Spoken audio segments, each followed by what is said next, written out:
Hi friends, welcome back to Anwar car channel. Autonagar main road Guntur. ఈ రోజు అయితే మీ ముందుకి హ్యుండై క్రెటా వెహికల్ అయితే తీసుకొచ్చాం సేల్ కి. ఈ వెహికల్ వచ్చేసి 2019 మోడల్ డిసెంబర్ వెహికల్, 2020 రిజిస్టర్డ్. ఈ వెహికల్ అయితే రీడింగ్ 85,000 కిలోమీటర్స్ తిరిగింది. 1.4 litre engine, 6 gear manual speed vehicle. ఈ వెహికల్ వచ్చేసి మైలేజ్ చెప్పక్కర్లేదు, మైలేజ్ అయితే 20 పైన వచ్చింది. ఈ వెహికల్ మెయింటెనెన్స్ కూడా చాలా తక్కువ వెహికల్ కి. వెహికల్ కి వచ్చేసి ఇన్సూరెన్స్ ఫుల్ ఉంది.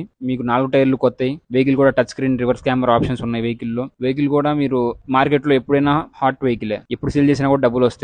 వెహికల్ కూడా మెయింటెనెన్స్ ఫ్రీ వెహికల్. మీకు మైలేజ్ కూడా బాగా వచ్చింది వెహికల్ లో. వెహికల్ ప్రెసెంట్ అయితే అన్వర్ కార్ షోరూమ్ లో అయితే ఉంది వెహికల్ ఇది. వెహికల్ కూడా ఫుల్ ఫ్లాషీ, కస్టమర్ మెయింటైన్ చేయడం కూడా బాగా జాగ్రత్తగా మెయింటైన్ చేశారు వెహికల్ ని. ఈ వెహికల్ మీరు చూడాలంటే అన్వర్ కార్ షోరూమ్ లో అయితే గుంటూరులో అయితే వెహికల్ ఉంది. ఈ వెహికల్ గురించి మీరు ఏమైనా ఎక్స్ట్రా ఇన్ఫర్మేషన్ కావాలన్నా కూడా మీరు మమ్మల్ని కాంటాక్ట్ అవ్వచ్చు. ప్రెసెంట్ వెహికల్ అయితే గుంటూరులోనే ఉంది. మీరు దగ్గరలో ఉన్న చూడాలన్నా కూడా మీరు ఆఫీస్ కు చూసుకోవచ్చు వెహికల్ ని. ప్రైస్ అయితే మీకు వెహికల్ నచ్చినట్టయితే ప్రైస్ మనం మాట్లాడి కస్టమర్ తో క్లోజ్ చేయొచ్చు. ఇలాంటి మంచి వెహికల్స్ కావాలంటే మీరు మా ఛానల్ ని సబ్స్క్రైబ్ చేయండి లేదా ఫాలో చేయండి. Thank you.